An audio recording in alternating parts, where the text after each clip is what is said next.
Oh,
पीठे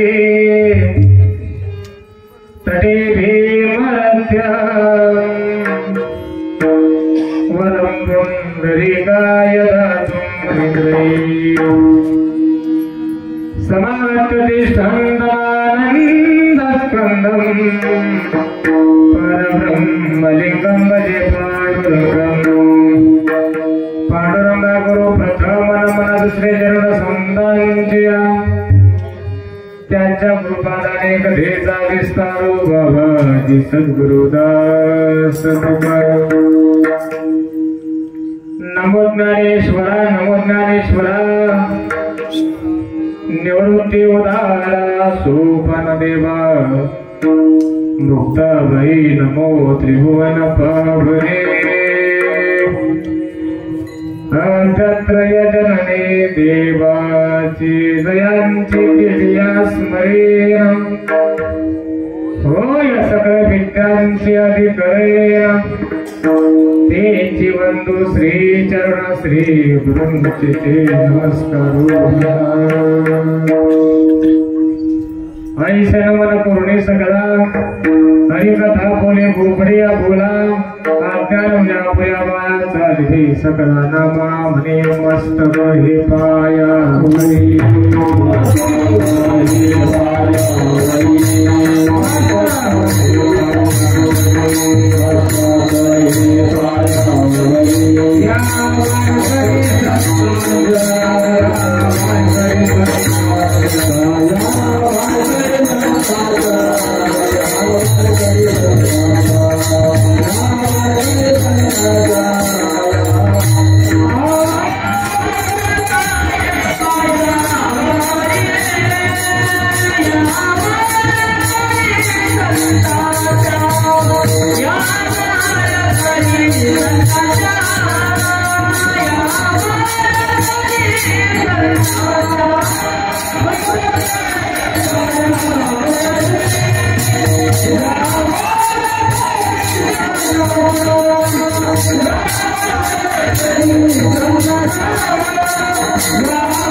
मस्तक हे पायावरी या वारकरी संतांच्या धन्यने मानिना आपुले संचित धन्यने मानिना आपुले संचित राहिले से प्रीत तुझिया नामी धन्य झालो आता यासी संदेह नाही ना पडिया बाही काती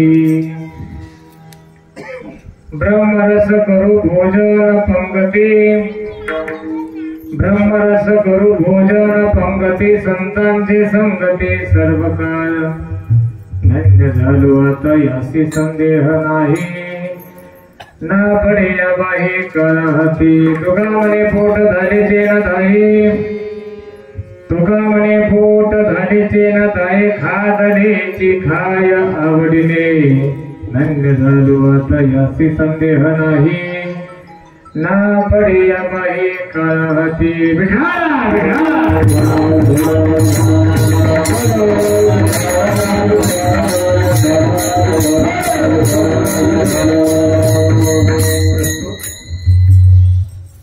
प्राप्त प्रसंगी कीर्तन गोपी सेवे करता घेतलेला अभंग अग्रगण्य वैराग्य परममूर्ती अक्षर ब्रह्ममूर्ती अवतार आवाने आपल्या वारकरी संप्रदायाचे परमोच्च मानदंड असणारे या मानवी हिंदू धर्माचे दीपस्तंभ ज्यांच्याशिवाय दादा या वारकरी संप्रदायाला पूर्णता नाही, वारकरी संप्रदायाचा एक परिपूर्ण शिकार परिपूर्णता तुमचे नाही, वैयक्तिक आमचे नाही, नुसते वारकरी संप्रदायापुरते नाही तरी अखिल विश्वाचे विश्वगुरु जगद्गुरु जगदवंदनीय संत श्रेष्ठ तुकोबाराई या अभंगातून स्वतःचा पारमार्थिक अनुभव स्वतःची पारमार्थिक अनुभूती जगासमोर समाजासमोर तुमच्या आमच्या प्रत्येकासमोर स्पष्ट करतात यात नाही, पण संपूर्ण ब्रह्मांडाला एकच संदेश देतात की या तुकोबाचं संचित धन्य झालं. कशामुळे बाबा देवा हे पांडुरंगा माय बापा फक्त तुझ्या नामाच्या ठिकाणी माझं प्रेम प्रीती जडली म्हणून माझं संचित मी धन्य मानतो असा पारमार्थिक अनुभव तुकोबाराई या अभंगातून तुमच्या आमच्या समोर सहजपणे प्रगट करतात. विठाला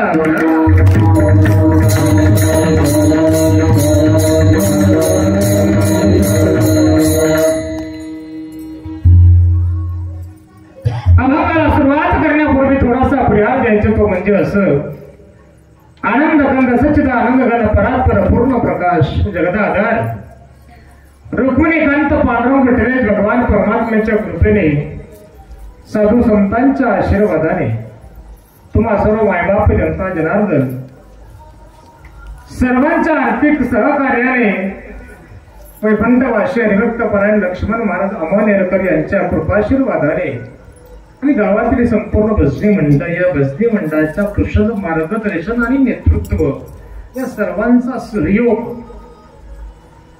जवळपास जे दैवत म्हणून मानलं जातं आणि आपलं जे या ठिकाणी प्रत्यक्ष स्वरूपात जे ग्रामदैवतही आहे प्रत्येक जण ज्यांच्या चरणावरती नतमस्तक होतो असे प्रभू रामचंद्र जन्म उत्सवानिमित्त चालत असलेला आपला अखंड हरिनाम सप्ताह वर्ष माहिती तुमले नाही ना किती जुना परमार्थ आहे बाबांनी सांगितलं. आमच्या बाबांना सुद्धा आठवणार नाही अगदी जुनी चालत आलेली या सप्ताहाची परंपरा आहे. मला एक अंदाज जरी सांगितला देवीशी जवळपास 200 किंवा 200 वर्षाची परंपरा फार जुनी वा अशी परंपरा टिकून ठेवणं या गावाचं कौतुक करावं तेवढे शब्द नाही त्याला लक्षात घ्या. असं चालत असलेला आपला अखंड हरिनाम सप्ताह त्या सप्ताहाचा आजचा हा 4था दिवस नाही ती चेक करणार बरोबर ना कोणता दिवस आहे पहिला मी पहिल्या दिवसाची सेवा माझ्या वाटेला आली. सेवेच्या निमित्ताने साधू संतांच्या पदस्पर्शाने पुणे तरी आपल्या गावातील तुम्हा सर्व मायबापांच्या झालेल्या दर्शनाचा योग ज्यांच्याबद्दल मला स्वाभिमान आहे असे असताना गावातील सर्व धनुबांधव माता भगिनी जाणते पारमार्थिक श्रोते भजनी मंडळ मृदंगाचार्य गायनाचार्य सर्वांच्या एकत्रीकरणाने लाभलेल्या कार्यक्रमाला सौंदर्य विठाला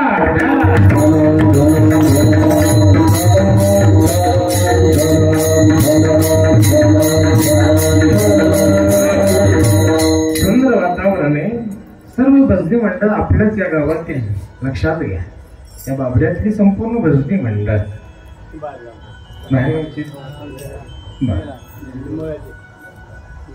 कुठली मंडळ आहे निंबोळ आमची गायनाचार्य असताना सुंदर आवाज निंबोळ्याची तुमच्या महाराजची लान का वेलाची आणि निंबूळ बोधगाव संपूर्ण पंचक्रोशीतली भजनी मंडळ कराडीची भजनी मंडळ आणि विशेषत्वानं हातात डोली का डोलीची भजनी मंडळ तामसवाडी भजनी मंडळ ही पंचक्रोशीची भजनी मंडळ माझं भाग्य झालं.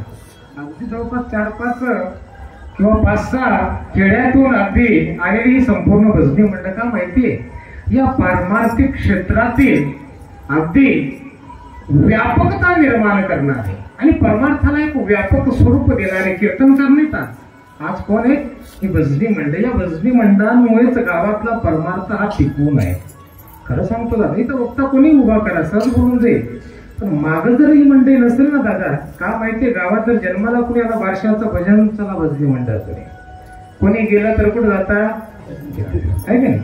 काही गावातला काही उत्सव, जयंती, एकादशी हे जर आलं ना दादा, यांच्याचमुळे, या मंडळींमुळेच गावातला परमार्थ हा टिकून आहे. म्हणून ही मंडळी श्रेष्ठ. एक शब्द सांगून जातो, वाक्य आठवलं, वैकुंठवासी गुरुवारे गुरुनाम गुरु आमचे हरिभक्त परायण पूजनीय लतुसिंग बाबा टेंभेकर. बाबा पाठामध्ये वाक्य सांगायचं, बाबांचा जेव्हा दौरा प्रारंभ होतो ना, दौरा सप्ताह, त्या दौऱ्यामध्ये प्रत्येक गावाला हाच संदेश होता, अरे पोरा हो, गावाची खरी प्रॉपर्टी आणि संपत्ती जर असेल ना तर ही फक्त भजनी मंडळ आहे, लक्षात घ्या.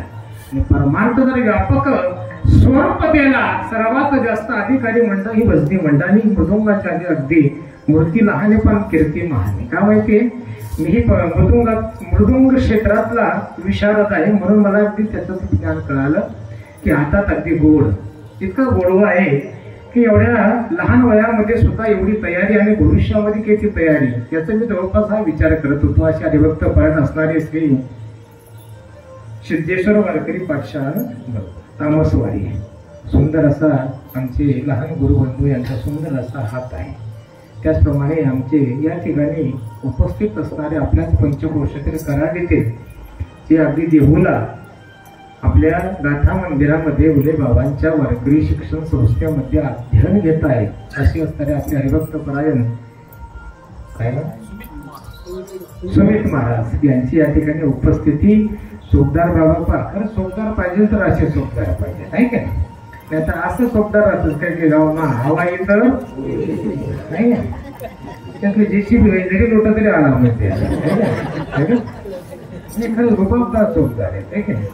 मिनेकेरी बाबा हार्मोनियम वादक, सिस्टीम वाले, सुंदर प्रकारे ऑपरेटिंग आहे दादा, लक्षात घ्या. सुंदर वातावरण. मला वेळ सांगितलं आहे 9 ते 12:30, 12:30च्या पुढे अर्धा मिनिटही जाणार नाही.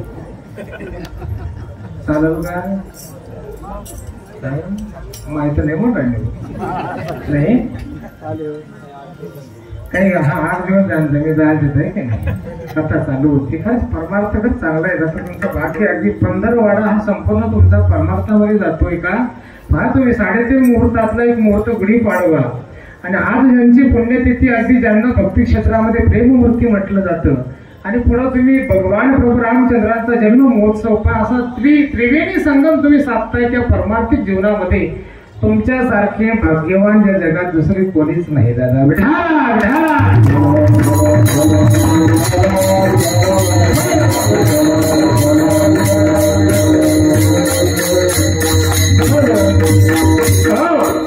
पण फक्त एकच विनंती करतो, घाबरू नका. 9 ते 11, 11ला 5 मिनिटं कमी राहतील अशी सेवा सोडतो. अभंग गोड आहे, शब्द शब्दाचा भावार्थ तुमच्या समोर मांडतो. फक्त विनंती, बोलू नका, उठू नका, कोणी जपू नका. जपू समजतं का? जपू जपू जपू अस्सल खानदानी खानदेशी शब्द आहे बाबा. जर पोरगा अंगणात खेळत असेल ना, म्हातारी घरातून आवाज येते, पिंट्या जाऊ जपिले, म्हणजे झोपू नका. अभंग डोळ्यासमोर ठेवा, शब्दा शब्दाचा भावार्थ तुमच्या समोर मानतो. फक्त एकच विनंती दादा, विठ्ठल म्हटलं की टाई वाजून भजन करा. विठाला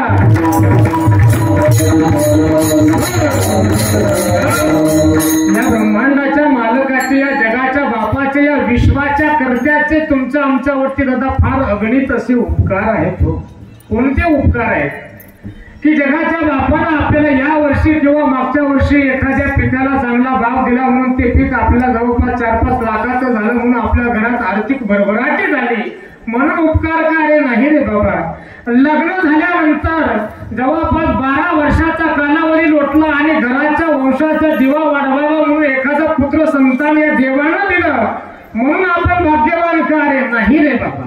मग लग्न होत नव्हतं, बऱ्याच दिवसाचा कालावधी लोटला, मध्ये कोणीतरी एजंट टाकला, त्याच्या संबंधाने लग्न जुळलं, म्हणून माझं संचित मी धन्य मानतो. असं का? अरे बाबा नाही रे, आपण भाग्यवान आहोत. कशामुळे? जगाच्या बापानं आणि ब्रह्मांडाच्या मालकानं तुम्हा आम्हाला जो नर देह दिला ना दादा, हे शरीर लक्षात घ्या, सोपं नाही दादा, कुणालाही मिळत नाही. का? फक्त उडी मिळायचीच आहे, खंत याची वाटते दादा. अरे ब्रह्मांडाच्या मालकानं, या जगाच्या बापानं तुम्हा आम्हाला जे सुंदर असं जे शरीर दिलं, कशासाठी दिलं दादा? देह दिला.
काही गोड प्रमाणे विषयानुसार देवी दिला देह भोजना गोमटा, रात्रंदिवस फक्त काय बाबा? बरोबर बोललो का? मला सांगा जरूर की वय माणूस रमाले ना थोडस विस्मरण नाही का? काय प्रमाण दिलं? देवी दिला देह. खरं सांगा बरं, प्रामुख्याने आपण खरंच या देहाकडून खरंच भजन करून घेतोय का बाबा? हो मावशी, खरंच करून घेतो? अरे नाही बाबा, लक्षात घ्या, याचा उपयोग आपण फक्त कशासाठी करतोय माहितीये? काय म्हणता याला बाबा? काय होत नाही दादा, ते दीर्घ बसल्या बसल्या हात फिरवा. अरे फक्त बिल्लाच आहे, पण या डेरग्यासाठी तुम्ही अख्ख्या जगाचं जरी खाल्लं तरी डेरग बरं. आपली एकच धारणा आहे, रात्रंदिवस फक्त कुंभकर्णासारखी झोप घेणं आणि बकासुरासारखं खाणं. याच्यासाठी आपल्याला हा जन्म मिळालाय अशी गोष्ट वाटते दादा, पण याची किंमत तुम्हा आम्हाला कोणी का असेना, तुम्ही असो किंवा आम्ही सांगणारे असो दादा, आपल्याला याची किंमत अजूनपर्यंत नाही. एक सुंदर समोर एक दृष्टांत आलेला होता. 75 वर्षाचे एक वयोवृद्ध आजोबा होते, अचानक तब्येत खराब झाली, हॉस्पिटलमध्ये ऍडमिट केलं आणि ऍडमिट केल्यानंतर डॉक्टरांनी चेकअप केलं आणि सांगितलं बाबा ताबडतोब तुमचं ऑपरेशन करावं लागेल, सर्जरी करावी लागेल. जवळपास तुमच्या या सर्जरीसाठी आणि ऑपरेशनसाठी 17 लाख रुपयांचा खर्च लागेल. तुमच्याकडून तो पेलवेल का? बाबांनी न कळत होकार दिला, ऑपरेशनची तयारी केली आणि ऑपरेशनची तयारी केल्यानंतर 9 तासाचा कालावधी लोटला. ऑपरेशन बाबांचं यशस्वीरित्या पूर्ण झालं आणि पूर्ण झाल्यानंतर काही तासांनंतर बाबांना बाहेर आणण्यात आलं आणि बाहेरच्या बेडवरती टाकण्यात आलं. जवळपास 4 दिवसाचा कालावधी लोटला. बाबा शुद्धीवरती आले आणि ज्या डॉक्टरांनी बाबांचं ऑपरेशन केलं होतं ते डॉक्टर बाबांना भेटायला. संवाद किती होत. डॉक्टर बाबांना विचारतात, बाबा कसे काय तब्येत, बरं वाटतं का? हा शब्द डॉक्टरांनी तोंडातून काढल्याबरोबर जे बाबा त्या ठिकाणी पडलेले होते, झोपले होते, ते बाबा मोठमोठ्याने रडू लागले, आकांत करू लागले. डॉक्टर म्हणाले, अहो बाबा माझ्या हाताने मी तुमचं ऑपरेशन केलं, मी जवळपास संपूर्ण चेकअप केलं, तुमचे रिपोर्ट अगदी खणखणीत टणटणीत आहे. बाबा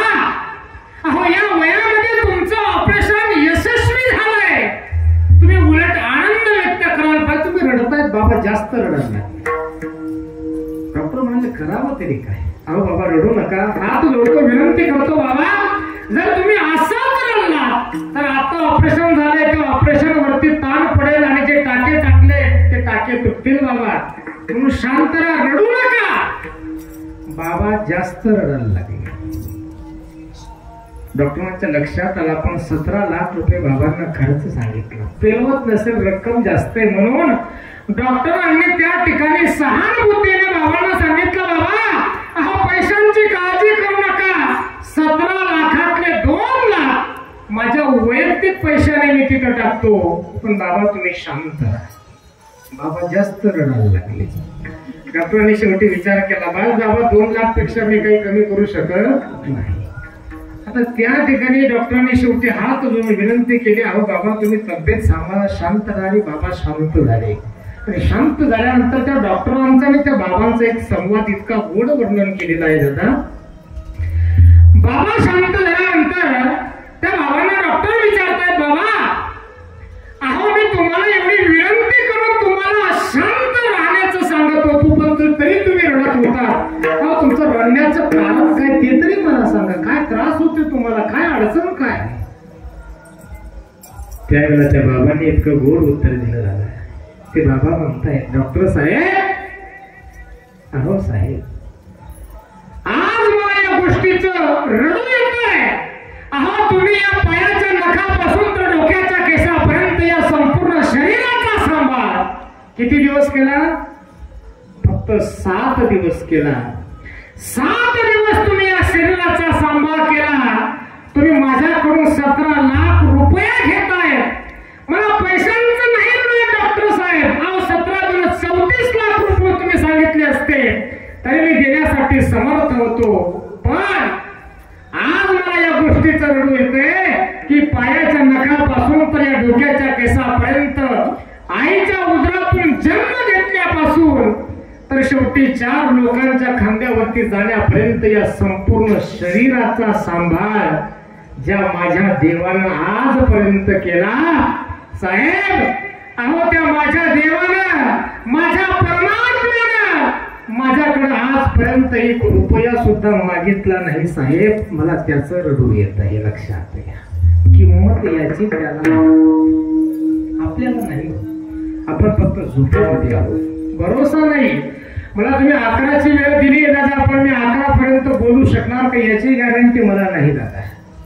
तुम्ही इथं बसले आहात, घरी जाण्यापर्यंत तुमचं आथरून टाकलेलं आहे, पण तिथं तुम्ही झोपणार का नाही याची गॅरंटी तुम्हाला सुद्धा नाही दादा. म्हणून अरे आज पहिला दिवस आहे, पहिल्या दिवसापासून तर शेवटी काला होईपर्यंत हा जो नाम संकीर्तन सोहळा जो तुमच्यासाठी या ठिकाणी आयोजित केलेला आहे, उभा केलेला आहे, याचा पुरेपूर उपयोग आणि फायदा तुम्ही करून घ्या. पुढच्या वर्षाच्या सप्त्यामध्ये तुम्ही असणार का याची गॅरंटी आहे तुम्हाला नाही. म्हणून जे आता सापडले ना दादा त्याचं सोनं करून घ्या.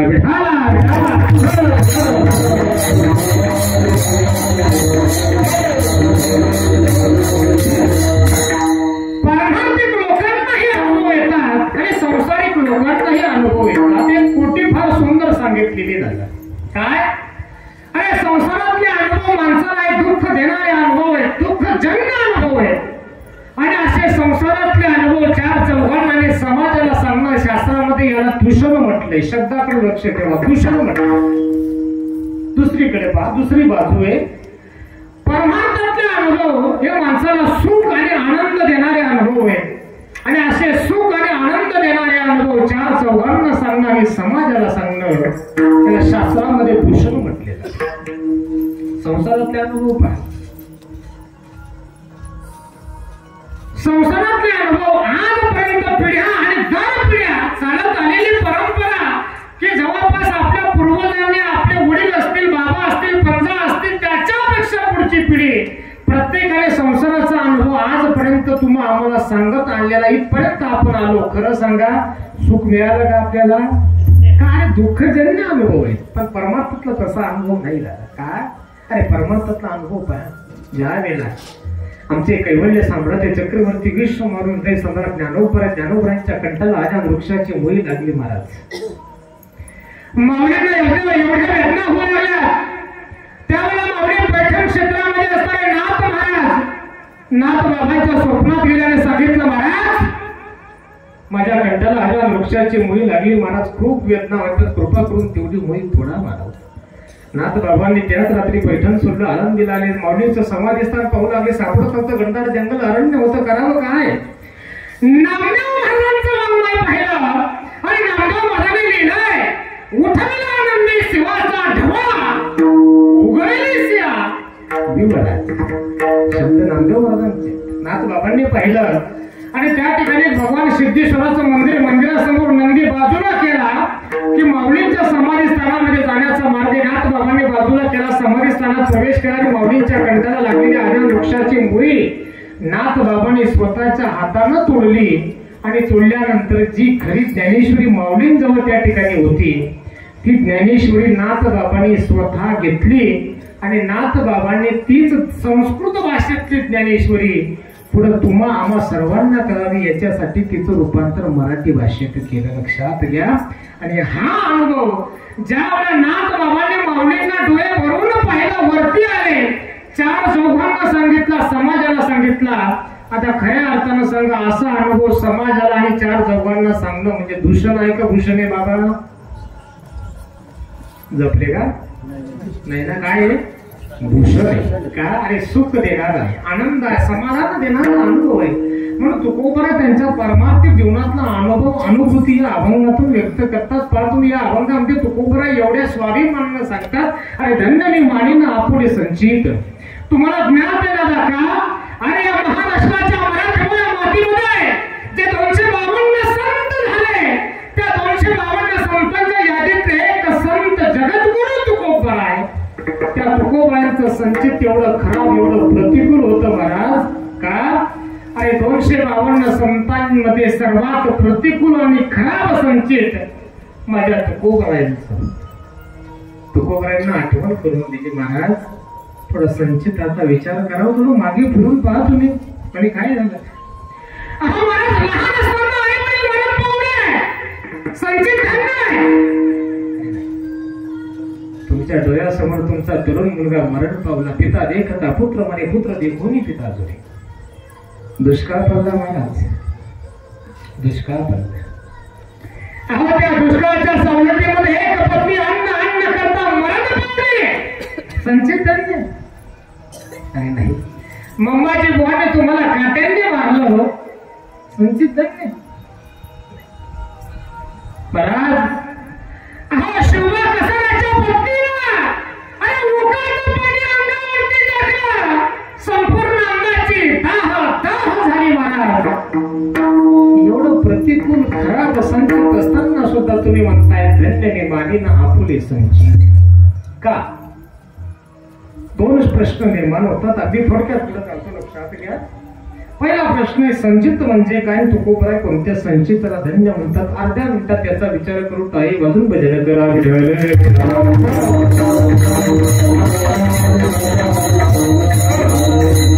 पहिला जो आहे संचित म्हणजे काय? सर्वांना माहिती संचित आहे कर्माचा भाग आहे. लक्षात घ्या. कारण कर्माचे 3 प्रकार: क्रियमान, संचित, प्रारब्ध. क्रियमान कशाला म्हणतात? आपल्या आतून जन्म आणि मृत्यू जो जीवनाचा प्रवास आहे, या प्रवासामध्ये आपल्या आतून जी क्रिया घडतात त्याला क्रियमान म्हणतात.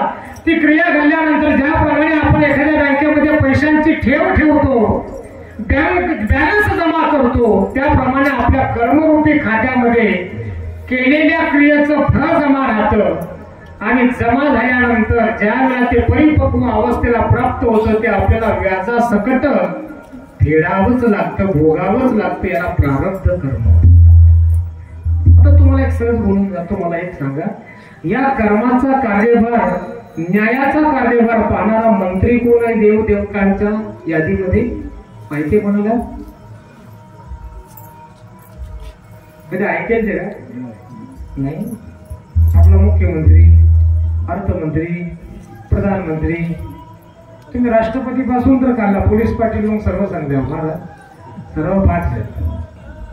मग तुम्हाला सहज विचारतो, या कर्म रूपी आणि न्याय रूपी हा जो कार्यभार पाहणारी एक देवता, शास्त्रकारांनी त्याचं वर्णन केलेलं आहे का? अरे त्या देवतेचं नुसतं नाव जरी ऐकलं ना महाराज, माणूस आता थर्र कापतो महाराज. कोण आहे? भगवान शनी महाराज न्यायाची आणि कर्माची देवता येतात. एवढी बारीक नजर आहे, एवढी बारीक नजर आहे. आणि ज्या देवताने या कर्माच्या न्यायापुढे, ज्या देवताने या कर्माच्या कायद्यामध्ये स्वतःच्या जन्मदात्या बापाला सोडलं नाही महाराज, जन्मदात्या बापाला. तुम्ही आम्ही केस गदी नाही घालता. कर्माचा कायदा फार कडक आहे दादा, तुम्ही अनुभव घेतला नसेल. पहा तुम्ही इतका गोड आहे आणि व्यवहार करत असताना त्या व्यवहारातला कुणाचा 1 रुपया जरी बुडवला महाराज तरी तो रुपया त्या माणसाला कोणत्या ना कोणत्या तरी जन्मामध्ये 4 पट व्याजा सकट परत करावाच लागतो. अनुभव घेऊन पहा तुम्ही. उद्या कोणाचे 100 रुपये न कळत बुडवा तुम्ही बाबा. स्वतः जीवनातला आलेला अनुभव तुमच्या समोर सांगतो दादा. शब्द अगदी वाचून सांगत नाही, अनुभवातले शब्द. 100 रुपये बुडून पहा उद्या बसल्या बसल्या. येणाऱ्या फक्त 10 दिवसाच्या कालखंडामध्ये तुम्हाला 100 रुपयाच्या जागेवरती 10,000 रुपये कोणत्या ना कोणत्या स्वरूपात मोजावेच लागते. कोणत्या ना कोणत्या तरी स्वरूपामध्ये. दंड असेल, दवाखाना असेल, हॉस्पिटल असेल. अरे कर्मसिद्धांत जे गोड, इतकं गोड पुस्तक आलेलं आहे, त्या कर्मसिद्धांतामध्ये इतकं गोड वर्णन केलेलं कर्मसिद्धांतकारांनी की बाबा या जगामध्ये कर्मामध्ये जी ताकद आहे ना, या जगामध्ये कोणत्याच क्षेत्रात आणि कोणत्याच साधनेमध्ये एवढी ताकद नाही. त्या मृत्यू लोकांमध्ये सर्वात जास्त ताकद कर्मामध्ये. ज्याचं कर्म चांगलं बाबा त्याचं शेवटी मरण सुद्धा चांगलं आहे. एखाद्या वेळेला तुम्ही दिवसभर शेतामध्ये काम करताय, दुपारचे 2 वाजले, पोटाला भूक लागली, सोबत डबा आणलेला असतो, जेवणाचा डबा सोडला, हात धुतले, जेवायला बसलो, हातात घास देतात, तोंडात टाकलं, जेवण झालं, जेवण संपलं आणि संपल्यानंतर अन्नाचे बारीक कण जेवणीवरती पडलेले असतात आणि ते अन्नाचे कण खाण्यासाठी मुंगई येते. मुंगई माहिती मुंगई? मुंगी असं वाकडा करत तुला काही डीजे माझी बुद्धी राहिला तर सांगायला तुम्हाला का माहितीये का? का बरं सांगू का? आज ना महाराज बी त्याच गावना असेल, तो डीजे बी आमनाच गावना असेल. तुम्ही 8 बसतात त्यांसाठी नाचतात काय सारखे शेतात, लक्षात घ्या बरं का? विढाला विढाला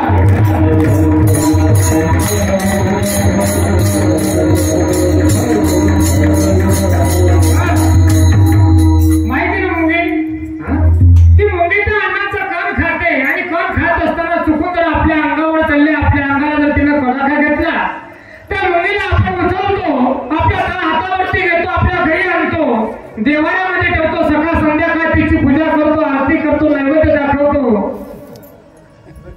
पक्का जपेल तुम्ही मग. अरे त्याला कडाखा घेतला आणि उचलतो आणि चुरून मारून टाकतो. विचार करतो सामान्य गोष्ट आहे. अरे एवढी मोठी पृथ्वी, अरे एवढं मोठे ब्रह्मांड आहे, या ब्रह्मांडातला बारीकसा प्राणी मी चुरून मारला तर याचा फोटो हिशोब ना कर्मसिद्धांतकार म्हणतात. अरे बाबा खोटं हिशोब लागणारे हा विचार करण्याच्या अगोदर तुझ्या संचित खात्यामध्ये ते जमा झालं रे राजा. काय माहितीये? अरे मुंगी के पेड़ में घुंगरू बसता है ओ भी अल्लाह. केवढी असते मुंगी? तुम्हाला किती साईज सांगा? अशीच रास ना, अशी बारीकशी मुंगी. त्या मुंगीचा पाय केवढा असेल बरं का? पाय, त्या पायामध्ये घालणारा घुंगरू केवढा असेल, त्या घुंगरूची वरची कडी केवढी असेल, घुंगरूतला आवाज करणारा दाना केवढा असेल आणि त्या दाण्याचा आवाज केवढा असेल. क्या बात आहे. तरी कबीरदास महाराज म्हणतात, तरी तो आवाज वरती बसल्या बसल्या या जगामध्ये माझ्या भगवंताला ऐकू येतो. एवढ्या जगामध्ये कर्मासारखं, एवढ्या जगामध्ये त्या मुंगी सारखं कर्म हे बारीक आहे. विठाला विठाला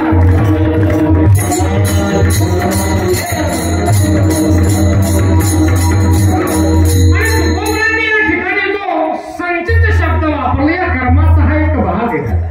दुसरा प्रश्न, तुकोबराय कोणत्या संचिताला धन्य म्हणतात? तुकोबराय म्हणतात, अरे बाबा वडील गेले आणि वडील गेल्यानंतर 10 वर्षाचं वय होतं आणि 10 वर्षाचं वय झाल्यानंतर बऱ्याच दिवसाचा वर्षाचा कालावधी लोटला आणि अचानक माझं लग्न झालं, मला पत्नी मिळाली, माझं संचित मी धन्य मानतो असं अजिबात नाही.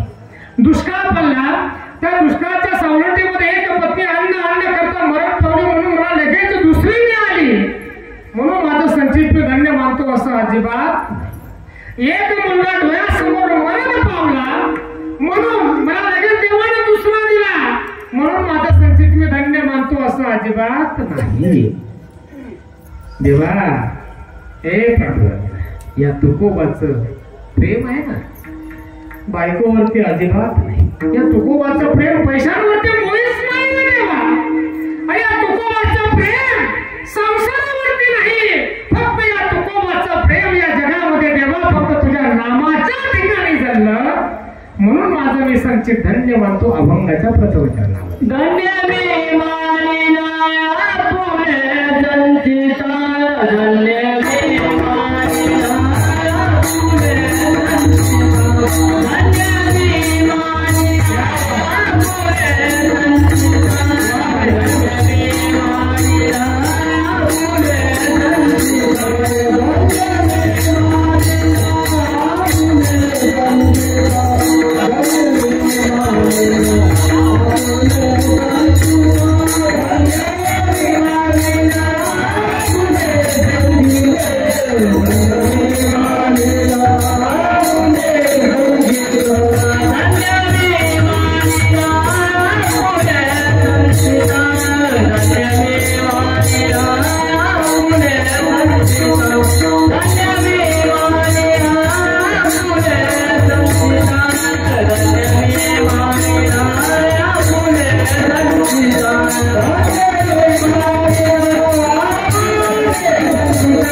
जेव्हा राही लेसे प्रीत शब्दाचा अर्थ आहे प्रेम.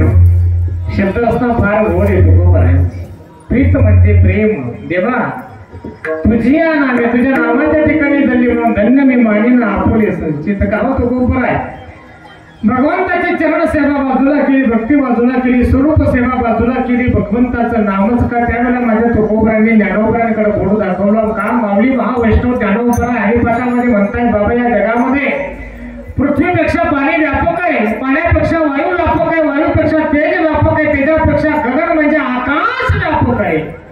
आणि या आकाशापेक्षा कितीतरी पटीने या जगामध्ये माझ्या भगवान प्रभू रामचंद्रांचं नाम हे व्यापक आहे. माऊली म्हणतात ज्ञानदेव पुसे वा गगना क्या माहिती. या मृत्यू लोकांमध्ये दादा अशी एकही वस्तू नाही की त्या वस्तूची किंमत झाली नाही. प्रत्येक वस्तूची किंमत आहे, कोणी का असे प्रत्येक व्यक्तीची किंमत या जगामध्ये. पण या मृत्यू लोकांमध्ये भगवंताच्या नामाची किंमत आजपर्यंत झालेली नाही, पुढे भविष्यात होणार नाही दादा. इतकं व्यापक भगवंताचं नाम आहे. पण समाजामध्ये वावरत असताना त्या भगवान परमात्म्याचा नामाचा उपयोग बरीच माणसं दुरुपयोग म्हणून करतात. का गीता रहस्य ग्रंथ आहे आणि त्या गीता रहस्य ग्रंथामध्ये राम सुद्धा तिने एवढं गोड वर्णन केलेलं आहे की बाबा समाजामध्ये अशी माणसं आहेत की ती माणसं समाजाला आपली स्तुती करावी, समाजाला आपल्याला वावा म्हणावं किंवा समाजाला आपल्या समोर नतमस्तक व्हावं म्हणून याच्यासाठी 24 तास, शब्दाकडे लक्ष ठेवा दादा, 24 तासामध्ये जेवढे सेकंद येत असतील त्या सेकंदांपेक्षा ते 4 पटीनं राम राम राम राम राम राम राम राम म्हणणारी माणसं समाजामध्ये आहेत. अर्थ बाबा तात्या देव काय म्हणतात रामसुद्धाजी, श्वासापेक्षा 4 पटीनं राम म्हणतात. आनंद आहे, पण स्वामींचं त्यांना उत्तर आहे, अरे बाबा तुम्ही 4 काय 10 पटीनं राम म्हणा, आनंदाची गोष्ट आहे. पण ते राम म्हणत असताना तुमचं लक्ष जर पैशांच्या तिजोरीकडे असेल ना जीव, राम म्हणण्याला काही अर्थ का मुंह में राम बगल में हरामी व्यक्ती अजिबात शब्दात लक्ष. मग स्वामींना विचारलं, स्वामी किती वेळा 24 तासातून 12 तास चालेल का रे? नाही रे बाबा. स्वामींना विचारलं, मग 5 तास झाले, मुळीच नाही, 2 तास झाले, जास्त झाले, 1 तास. अरे नाही सांगितलं ना. मग स्वामीजी 10 मिनिटं, अरे अजिबात नाही. मग स्वामींना विचारलं, बा स्वामी आता शेवटी 1 मिनिट तरी वेळ. अरे नाही लेखा हो राजा हो, राम सुखाची म्हणतात की बाबा अरे तो 1 मिनिट जास्त आहे. मग अरे 24 तास म्हणजे दिवस आणि रात्र, या 24 तासाच्या प्रवासामध्ये तुम्ही फक्त त्या दिवसातून तुम्ही एकदा राम म्हणा. काय म्हणतात स्वामी? शब्द फार संतांचे शब्द फार गोड आणि खरे असतात. एकदा राम म्हणा, फक्त एकदा. पण तुम्ही ज्याचं नामस्मरण करताय त्याच्या नामावरती आणि त्या देवावरती पूर्ण विश्वास, जेव्हा विश्वासानं नामस्मरण करा.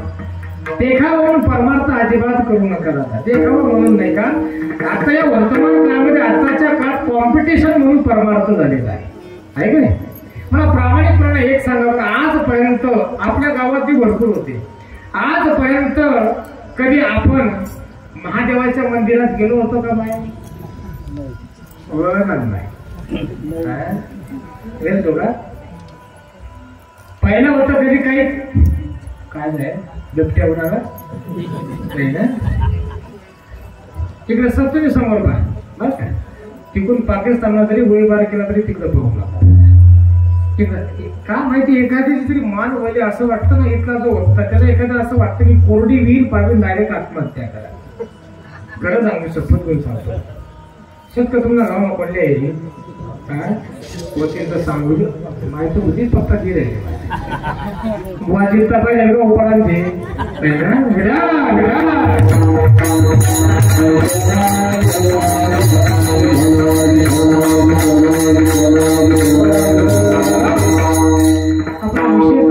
नामस्मरण लक्षात फक्त विश्वास.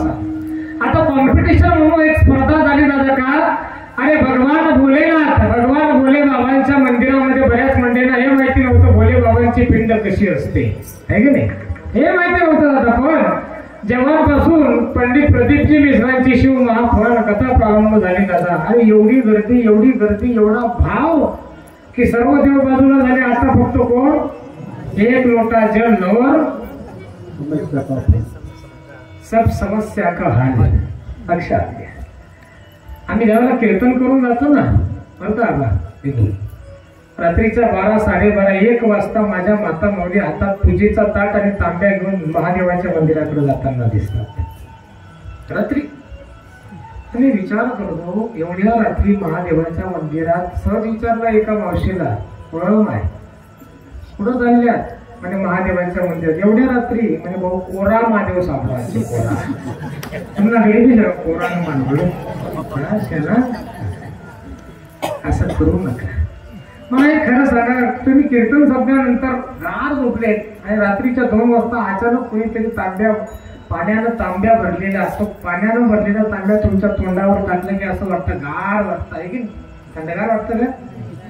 अरे डोकं फिरतं, नस ठम ठम ठम करते महाराज. लक्षात घ्या, तसं त्या देवालाही काही नियम आहेत का नाही. तुम्ही राक्षसी जो प्रहार आहे का, 3 प्रहार दिलेले आहेत, त्या राक्षसी प्रहारामध्ये जाऊन तुम्ही देवपूजा करतायत, काही अर्थ नाही दादा.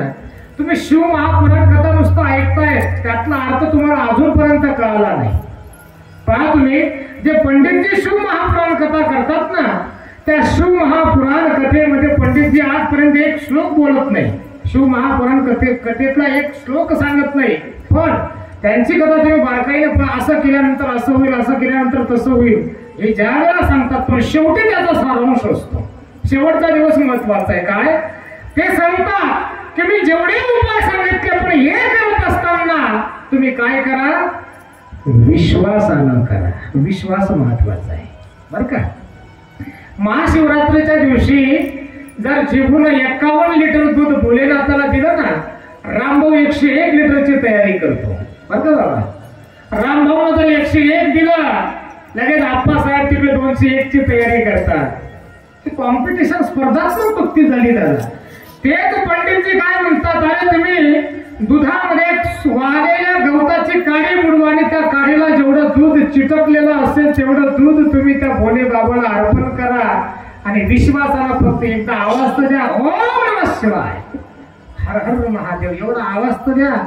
विश्वासानं तुम्ही तेवढ्या दुधाला जर आवाज दिला ना दादा, तेच भोलेनाथ सदैव तुमचं रक्षण करण्याकरता मागे पुढे सदैव उभे राहतील. एवढी ताकद विश्वासामध्ये आहे. म्हणून देखावा म्हणून परमार्थ करू नका दादा. करायचं असं ना विश्वासानं एकदा राम म्हणा, एकदा राम विश्वासानं आवाज द्या. कसं सांगतो, ताई वाजून भजन करा विठाला.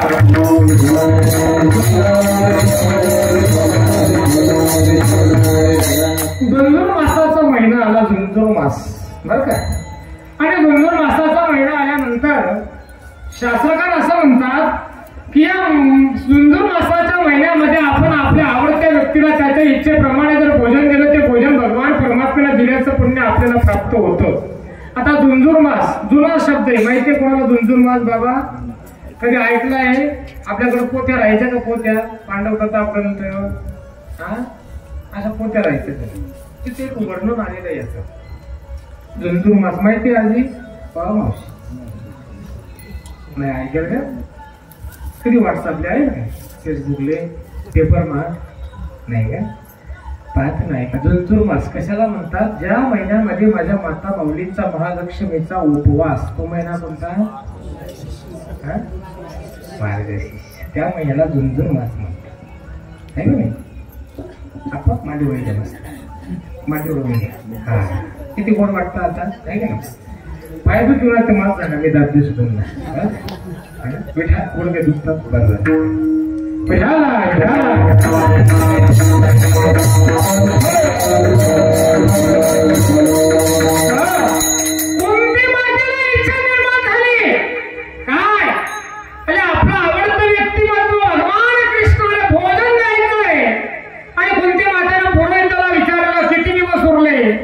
आई साहेब फक्त एक दिवस उरला, त्या कुंती मातेला चिंता वाटू लागली आणि फक्त एक दिवस उरला. आता कृष्णाला बोलवायचं, भोजन तयार करायचं, करावं काय?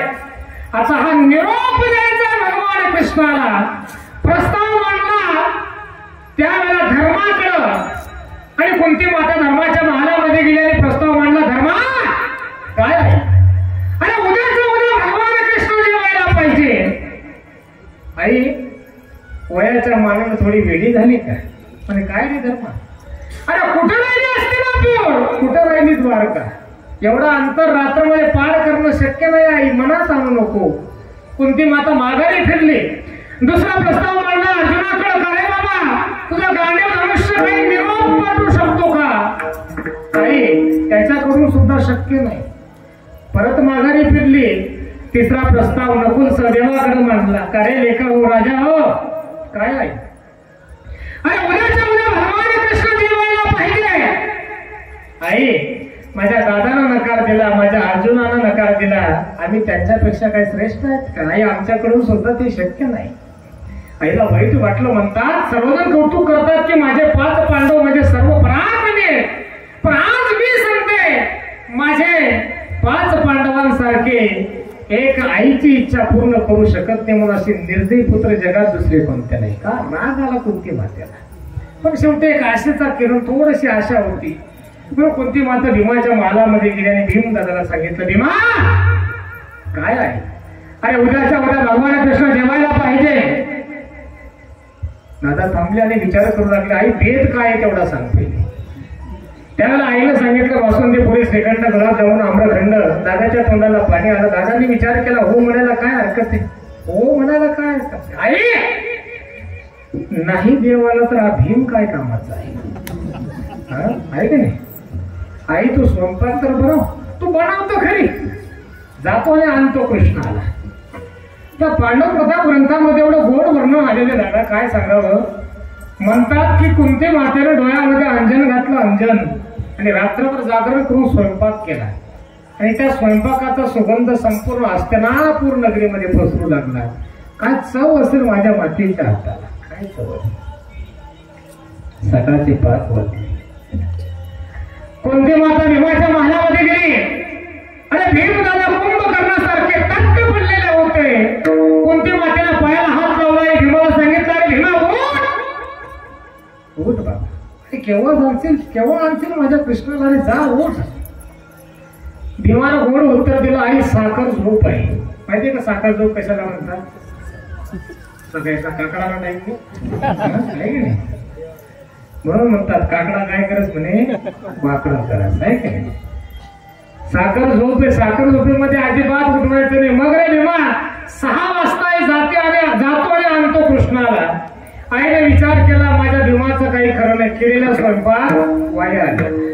मग आशेचा किरण 4 ते 4:30, 4:45, 5, 5:30, 5:45 आणि बरोबर 6 वाजले.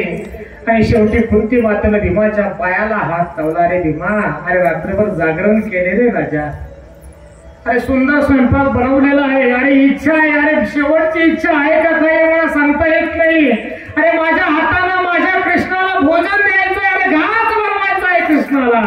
अरे जा भीमा, खूप तुझ्या पाया पडते मी, जा लेका जा राजा, लवकर जा. भीम उठले आणि दादानं आईकडे पाहिलं तर दोघी नेत्रातून अश्रूच्या धारा टापाटाप पडत होत्या. करावं काय. दादाने अंग म्हणलं, पलंगावरून खाली उतरले.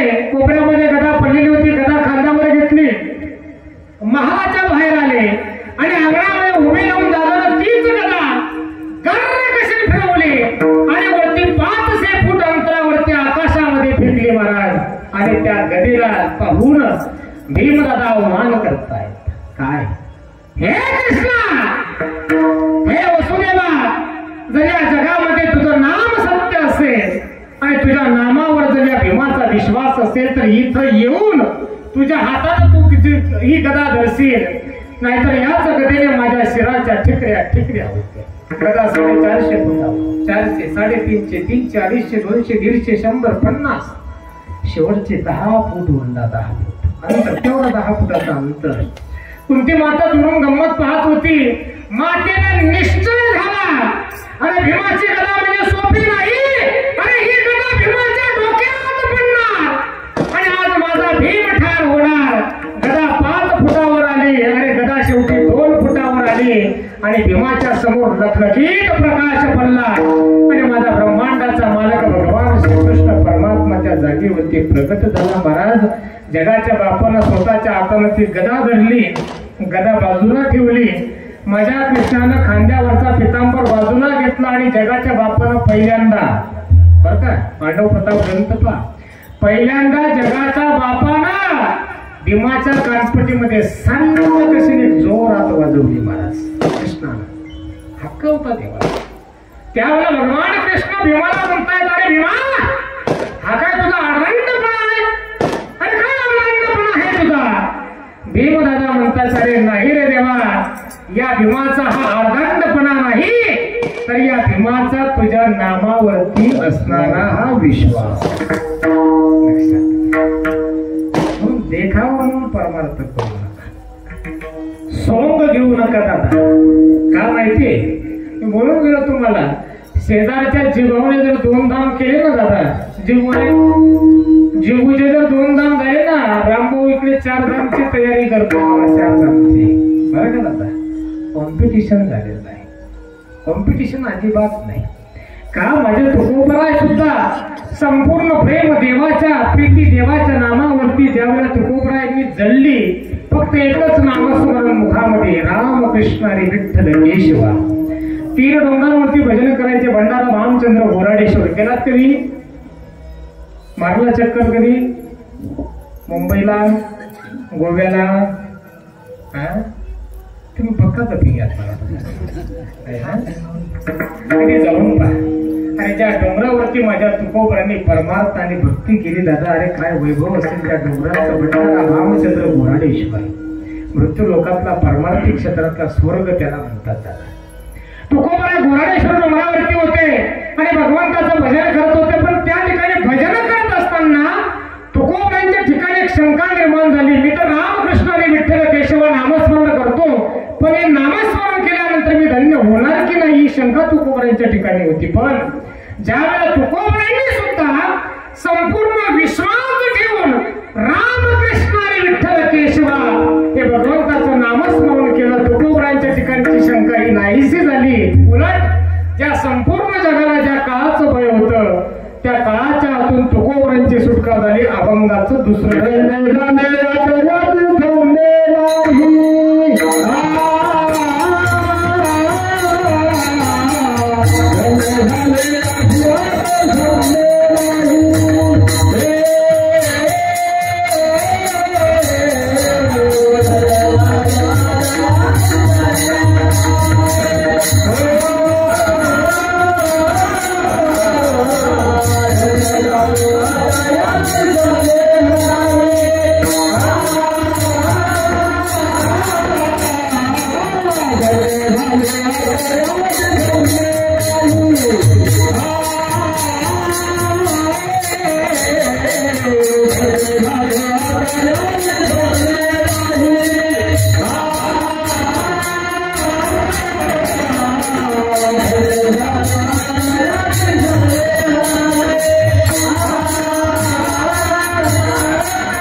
म्हणजे शंका होती तुकोबरांच्या ठिकाणी. पण अरे दूर झाली मी धन्य झालो, अजिबात शंका नाही. मग ना पडे या बाही काळा, लक्षात घ्या, काळाच्या हातून माझी सुटका झाली दादा. का माहितीये, काळ शब्द पाहतो मी, काळ. अरे शब्द जरी नाव ऐकले ना दादा, चांगले चांगले थर कापतात महाराज. का जगाच्या पाठीवर असे एकच जागा आहे दादा, एकमेव जागा की त्या ठिकाणी अजिबात वशिला चालत नाही. वशिला तर दूरच आहे दादा, पण चमचा अजिबात नाही दादा. जे चमचे आहेत ना, चमचे, आता प्रत्येक ठिकाणी चमच्याची गरज झाली दादा. चमच्याशिवाय कोणताच व्यवहार होत नाही, तो परमार्थ असो किंवा संसार असो. पण तिथं चमचा बी चालत नाही दादा आणि वशिला बी चालत बरं का माय समोर काय म्हणतात, चमचा अजिबातच लागत नाही, वशिला अजिबात नाही. का कोणी म्हणेल महाराज अरे गावचं पाटील आहे, वशिला लागेल का रे? अजिबात नाही. सरपंच आहे, अरे उभा राहू नको दादा. आमदार आहे तालुक्यात, अरे मनात आणू नको. जिल्ह्याचा खासदार आहे, अजिबात नाही. मुख्यमंत्री, प्रधानमंत्री आणि राष्ट्रपती सोड. इंद्र, कोणता इंद्र? इंद्र काय पीत होता तो? चहा पिणारा इंद्र. चहा पीत होता का? मग अरे अमृत पिणारा इंद्र. पण ऐका, इंद्राला देखील कळानं सोडलं नाही दादा. इंद्र सोडा, ब्रह्मदेवाला देखील कळानं सोडलं नाही का? आणि शास्त्रामध्ये सांगितलेलं वर्णन केलेलं सर्वात जास्त आयुष्य या जगामध्ये कोणाला असेल तर ते ब्रह्मदेवाला होतं दादा.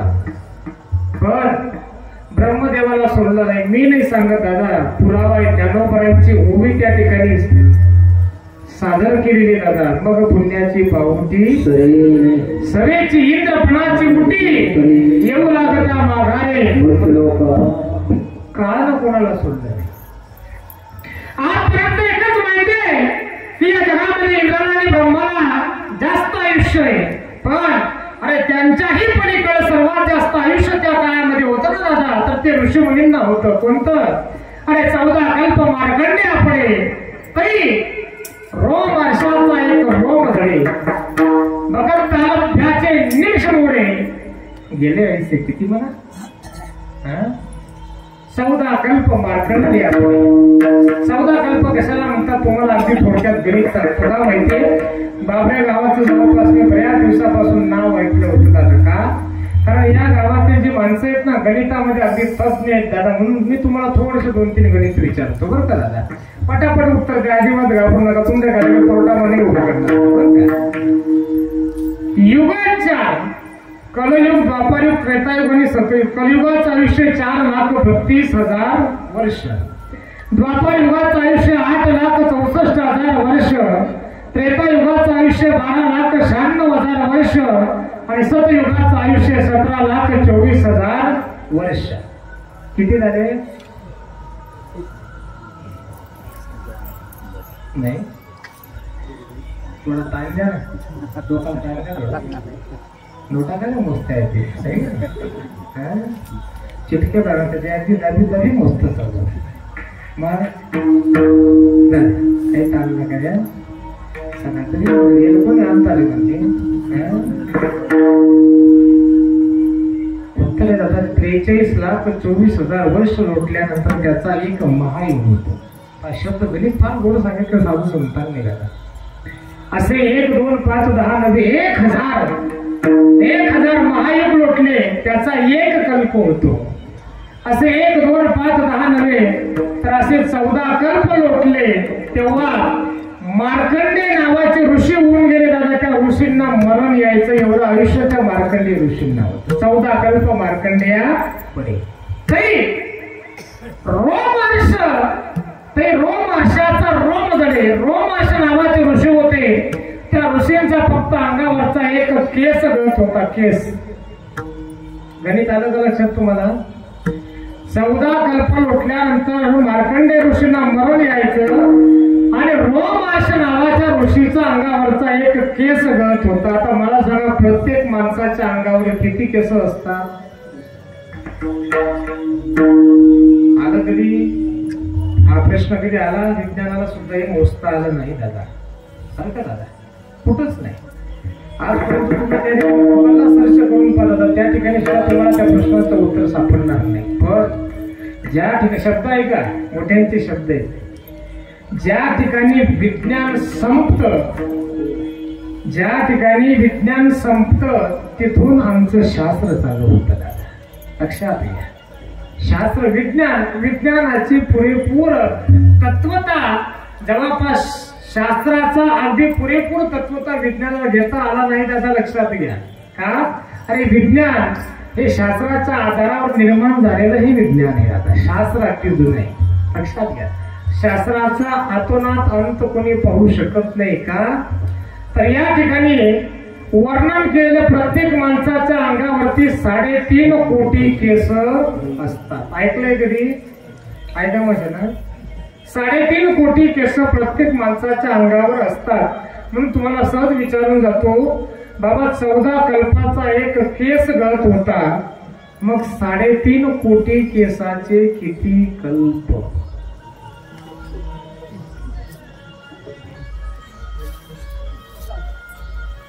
थांबू का?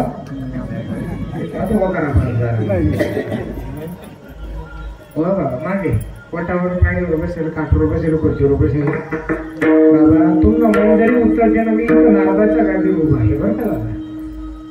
जो मला बरोबर उत्तर देईल त्याला मी 10 बारचं चांदीचं नाणं, 10 बारचं आहे बरं का, एकच मला 10 बारचं आहे दादा, लक्षात घ्या.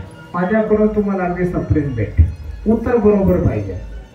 काय हरकत नाही, आज पहिला दिवस आहे, काला होईपर्यंत द्या बरं का, कॉम्पिटिशन काला होईपर्यंत द्या दादा. जर नंबर नसेल ना आव्हानकडून नंबर घ्या दादा, लक्षात घ्या. केव्हाही फोन लावा, अर्ध्या रात्री फोन लावा, घरपोच नाणं पाठवतो बरं का. परत प्रश्न सांगतो. 14 कल्पाचा एक केस गळत होता, 3.5 कोटी केसाचे किती कल्प. जेवढे कल्प होत असतील तेवढे कल्प आयुष्य लोटल्यानंतर बकदालभ्य नावाचे ऋषी होते. बकदालभ्य, त्या ऋषींची फक्त पापणी लागत होती.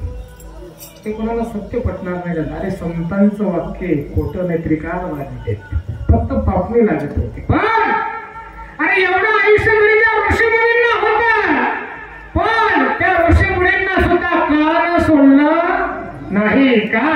अरे 9 भी मर गए, 10 भी मर गए सहस्राठ्याऐंशी 33 कोटी देवता मर गए, पड़े काल के आजा मेला पंजा आप मसना देखत देखत ना तो बंतू काल कोणाला सोडलं नाही दादा. मग तुकोबरायांचे शब्द ऐका. तुकोबरा म्हणतात, देवा का तुकोबरा काय म्हणता, बोला ना देवा. अरे या तुकोबाच्या मुखामध्ये रामकृष्ण आणि विठ्ठल केशवा तुझं नामस्मरण होतं. या तुकोबाच्या ठिकाणी त्या काळाचं बळ चाललं नाही. मग अरे त्या काळाच्या माथ्यावर पाय देऊन आम्ही सहदेव वैकुंठाला गेलो.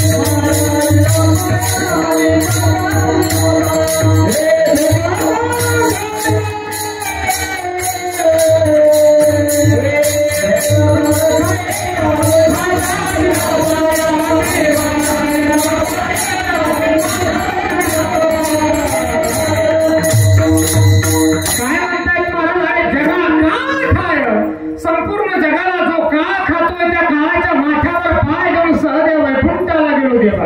अरे एवढंच नाही देवा, अरे रामकृष्ण आणि विठ्ठल केशवा हे तुझं नामस्मरण या तुकोबाच्या मुखामध्ये होतं ना देवा. या नामस्मरणाच्या जोरावर तो काळ रोज या तुकोबाच्या घरी येतो. तुकाराम तुकाराम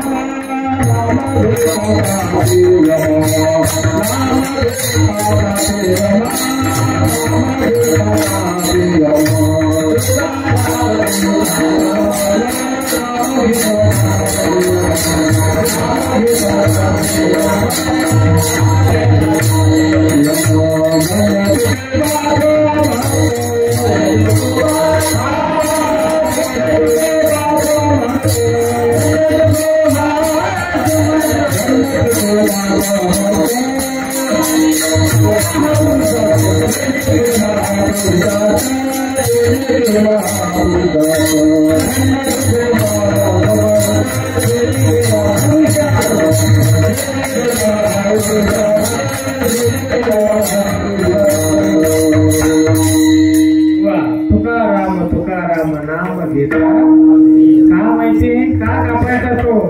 आणि त्या तुकोबांच्या मुखामध्ये सदैव राम कृष्ण हरी विठ्ठल याच नामस्मरणामध्ये तो काळ या तुकोबाच्या घरी येऊन या तुकोबाला सलाम करतो देवा. काल गुलाम सलाम करी, नुसता सलाम नाही, तुकोबाच्या घरी काम करतो. तुकया घरी राबतो. का राबतो, कोण राबतो, काळ. कशामुळे, रामकृष्ण हरी विठ्ठल केशवा. म्हणून दादा हे मूक जर आपलं रिकाम असेल ना दादा, व्यर्थ विचार करून काही बडबड करू नका दादा. जर रिकाम असेल ना दादा, संधी सोडू नका. मुखामध्ये रामकृष्ण हरी विठ्ठल केशवा किंवा श्रीराम जय राम जय जय राम नामस्मरण चालू ठेवा दादा. लक्षात घ्या. नामस्मरणामध्ये फार मोठी ताकद ते अनुभव तर घ्या तुम्ही. जो व्यक्ती विश्वासानं भगवंताचं नामस्मरण करतो ना त्याच्या वाणीमध्ये एवढं प्रभुत्व आणि वाणीमध्ये एवढं सामर्थ्य येतं दादा. त्यांना मुखातून जो शब्द काढला आहे तो शब्द खरा ठरतो. एवढी ताकद फक्त या मुखातून घेतली नामस्मरणामध्ये. विठ्ठल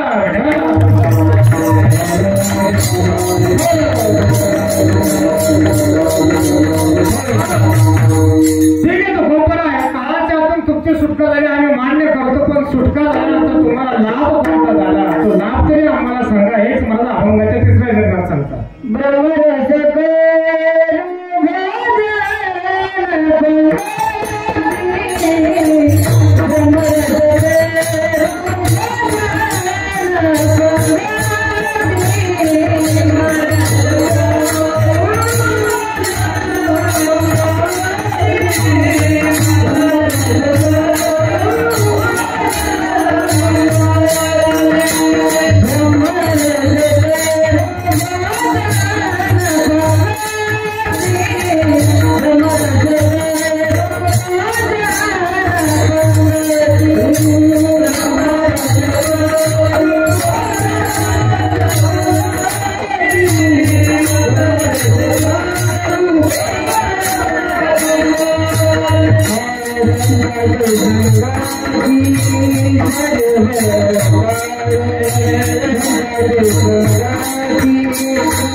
संतांच्या संगती सर्व काळ मोजून 7 मिनिटं बोलले जातात. 7 मिनिटांमध्ये सेवा संपवतो. संप्रदायाच्या नियमाप्रमाणे मुखानं नाम चिंतन करा.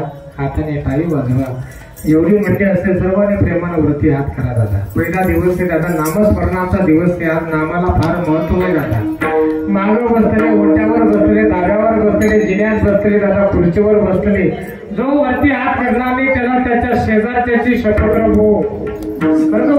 दडका दुडका आला जबाबदार मी नाही बरं का. प्रेमाने टाळी वगैरे टाळी वाजून भजन करायचे.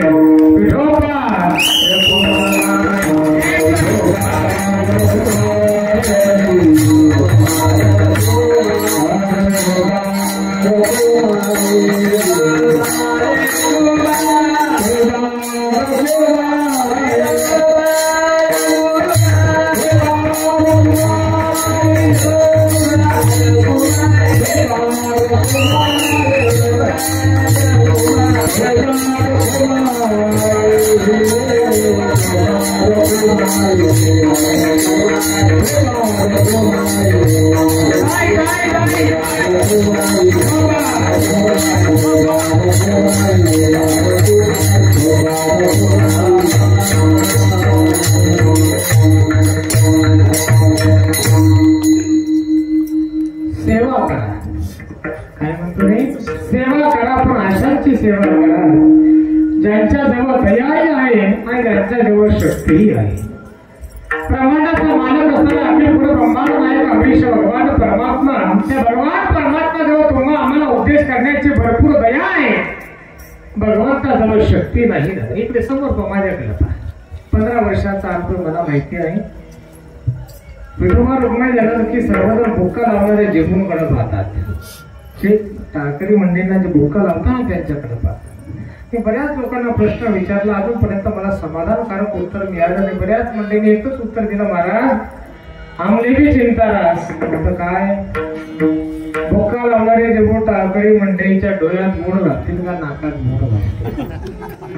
खरं सांगा आजपर्यंत त्यांनी भुक्का कुठं लावलाय बरं? कपाला लावला त्यांनी. मग तुम्ही तिकडं पाहता का? बरोबर तिकडे समोर मोजून 5 मिनिटं बोलले. सेवा करा, अशांची सेवा करा ज्यांच्याजवळ दयाही आहे आणि त्यांच्याजवळ शक्तीही आहे. ब्रह्मांडाचा मालक अखिल ब्रह्मांड आहे परमेश्वर भगवान परमात्मा. त्या भगवान परमात्मा जवळ तुम्हा आम्हाला उपदेश करण्याची भरपूर दया आहे. भगवंताजवळ शक्ती नाही दादा. का? अरे भगवंताला जर तुम्हा आम्हाला उपदेश करायचा असेल स्वतःचं देवपण बाजूला ठेवून गुरु व्हावं लागतं, संतांची भूमिका घ्यावी लागते. माझ्या विठोबाचा कैसा प्रेम भाव आपणच देव होय.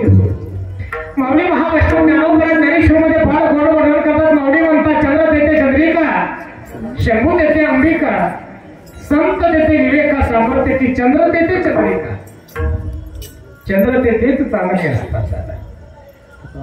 शंभू देते अंबिका, भगवान भोले बाबा तिथंच आदिमाया शक्तीचं वास्तव्य आहे. आणि संत देते विवेका सामर्थ्य, संत देते तो सुविचार आहेत.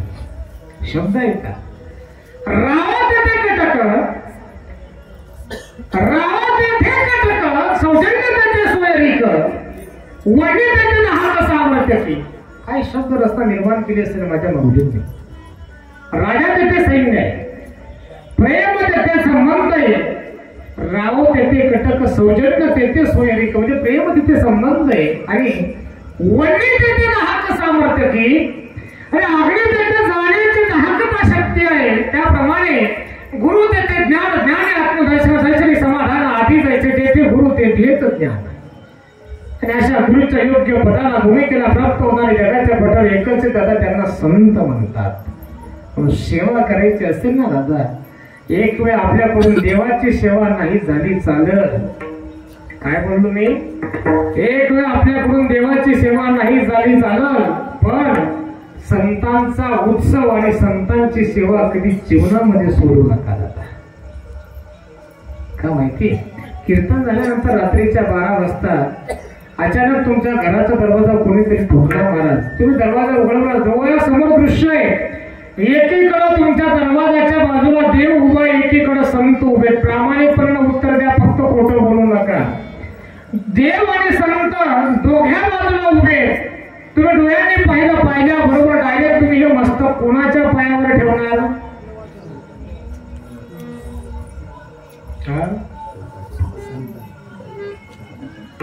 खरं सांगा. पण जादू सोपं करून सांगतो. तुमची काही समस्या आहे, काही अडचण आहे, जर त्या समस्या आणि अडचणीचं निवारण करण्यासाठी समोर 2 आहेत. एकीकडे आमदार उभा आहे, एकीकडे मंत्री आहे. मग तुम्ही आमदाराकडे जाणार का डायरेक्ट मंत्र्याकडे जाणार?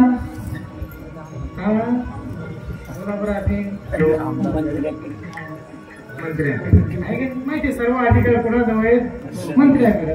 तसं तुम्हाला माहितीये सर्वस्व कोणाच्या पायाजवळ आहे? देवाचार्य संत तर फकीर आहे, यांच्याकडे जाऊन काय उपयोग? चला देवाकडे जाऊ.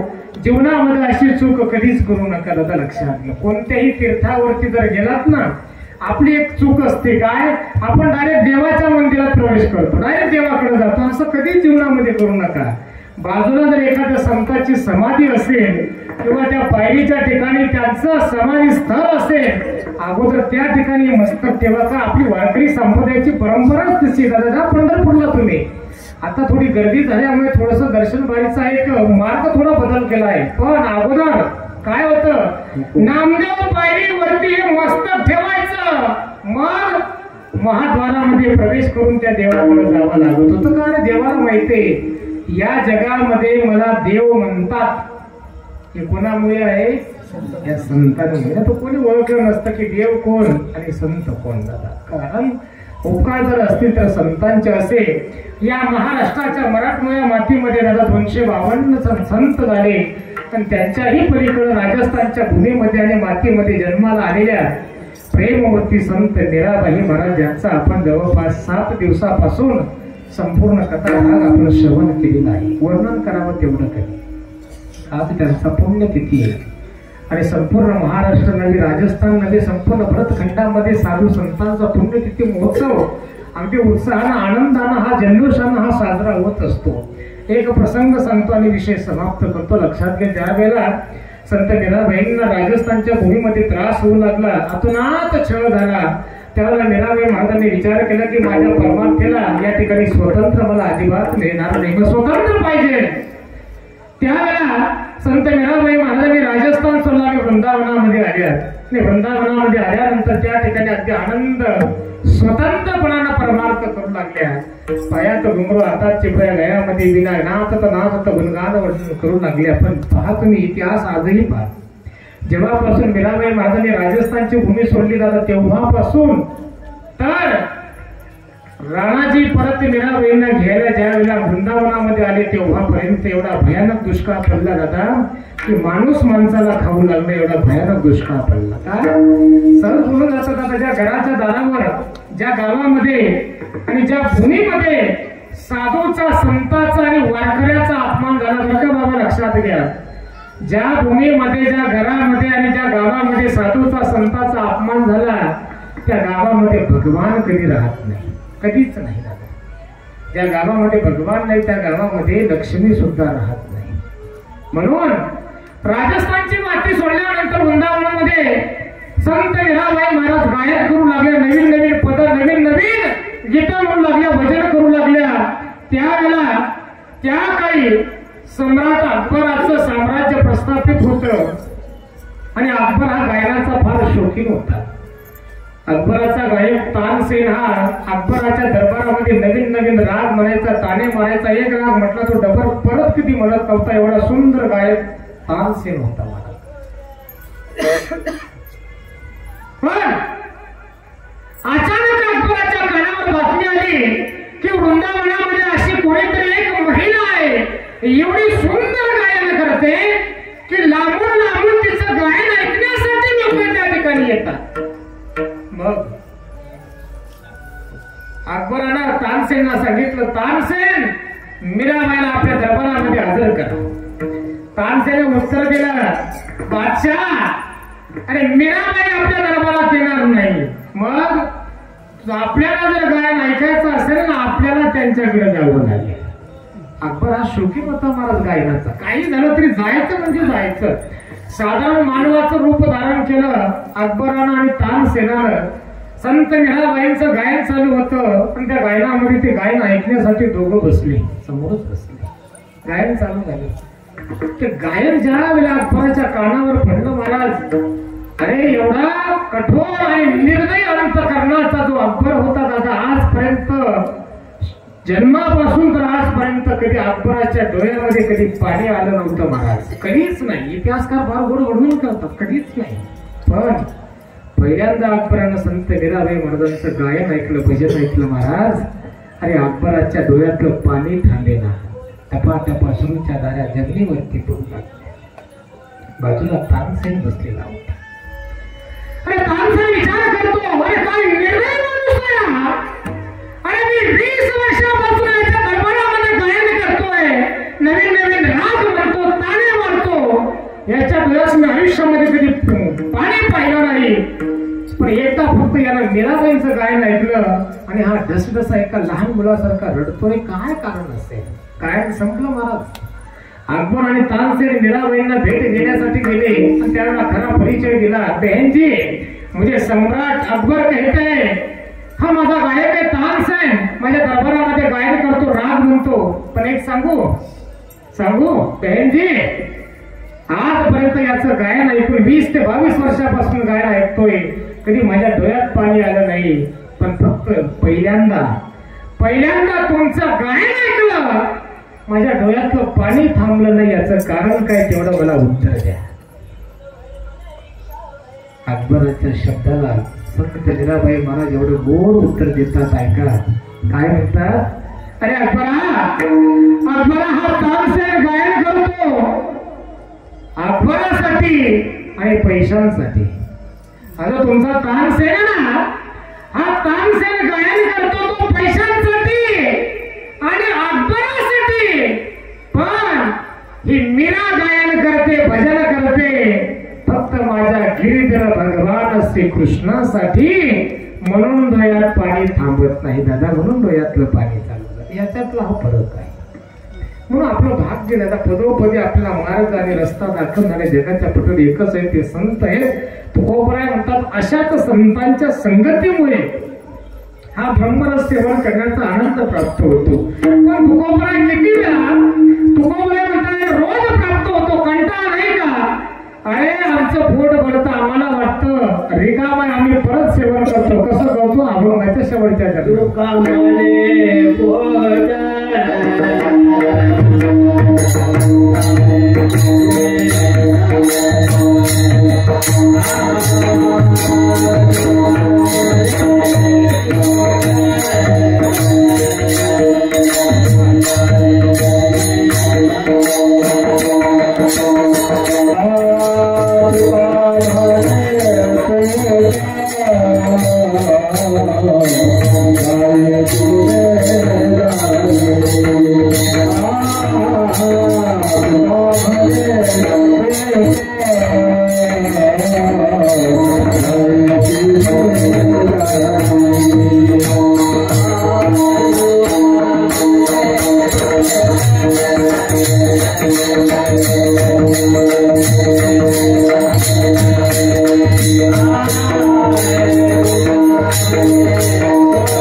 संचित राहिले से प्रीत मुझे नामे धन्य झालो आता याचे संदेह नाही ना पडे या बाह्य काळात ब्रह्मरस करू भोजन पंगती संतांचे संगती सर्व काळ तुका म्हणे पोट झालेचे न नाही खादलेचे खाय आवडीने धन्य झालो आता याचे संदेह नाही ना पडे या बाह्य काळात धल्ली सेवते अखिल पुढे ब्रह्मांड नाही अमरीश भगवान परमात्मा जी धन्य सेवा समर्पित करतो तुम्हाला मायबाप जनता जनार्दन सर्वांच्या चरणी सेवा समर्पित करून सेवेला पूर्ण विराम पहिल्या दिवसाच्या कीर्तनकाराचं एकच काम असतं दादा काय पात्र टाकतं तुम्ही जेवायला बसले आहात श्रोते म्हणजे जेवणारे भोगते जेवायला बसले आहात वाढणारे आम्ही आहोत भक्ता जो आहे ना तो वाढणारा असतो मग येणार का पात्र महत्वाचं आहे मग ते पात्र कोणतं आहे तुमच्या समोर आज तुमच्या समोर मी भगवंताच्या नामस्मरण रूपी पात्र तुमच्या समोर टाकलेलं आहे दादा मग